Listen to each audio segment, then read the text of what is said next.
சிம்மராசி அன்பர்களுக்கு பிறக்கக்கூடிய இந்த தமிழ் புத்தாண்டு எப்படி இருக்க போகுது? சிம்ம ராசி. ராசிக்குள்ள கேது வந்துட்டு டிசம்பர் மாதம் வரைக்கும் இருப்பார். அதுக்கப்புறம் ஜனவரிக்கு அப்புறம் மாறுறாரு. அதுவே ஒரு மிகப்பெரிய ரிலீஃப் உங்களுக்கு. ஓகேங்களா? அது போக வந்துட்டு குரு வந்து 12ல் இருக்கிறனால நிறைய ஆன்மீக பயணங்கள், ஆ சாதுக்களின் நட்பு, அதுக்கப்புறம் வந்துட்டு நிறைய வந்துட்டு புண்ணிய காரியங்கள் செய்கிறது, இந்த மாதிரி விஷயங்கள செய்வாங்க. எப்படி இருந்தேன்னா இப்படி ஆயிட்டேங்கிற மாதிரி சில பேர் வந்துட்டு ரவுடிசம், கட்ட பஞ்சாயத்து பண்ணிட்டு இருந்தவங்கலாம் சைலண்ட் ஆயிடுவாங்க. பெரிய லெவல்ல வந்து எக்ஸ்போஷர் பண்ண மாட்டாங்க. தலைநகரம் படம் வர இவர் மாரி சுந்தர் சி மாரி அப்படியே சம்முனு வெள்ளிக்கிழமைனா நான் எந்த சண்டைக்கு மாட்டேங்கிற மாரி எப்பவுமே இனிமேல் சண்டைக்கு மாட்டாங்க. தான் உண்டு, தான் வேலை உண்டுன்னு இருந்துக்கிட்டு அப்படியே போயிடுவாங்க. ஏன்னா கேது அவங்கள இவ்வளோ காலம் பக்குவப்படுத்தி வச்சிருக்கிறாரு.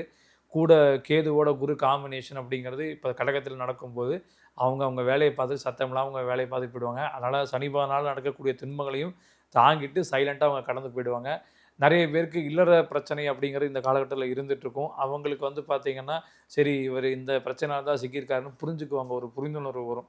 அது மூலியமா வாழ்க்கையில வந்து அடுத்த கட்டத்துக்கு போகும். நெறைய பேர் டிவோர்ஸ்க்கு அப்ளை பண்ணதவங்க கூட, இவர் சைலன்ட்டா இருக்கிறத பார்த்துட்டு, வேணாம் டிவோர்ஸ் எல்லாம் எதுக்கு நம்ம இப்படியே சைலன்ட்டாவே போயிடுவோம்.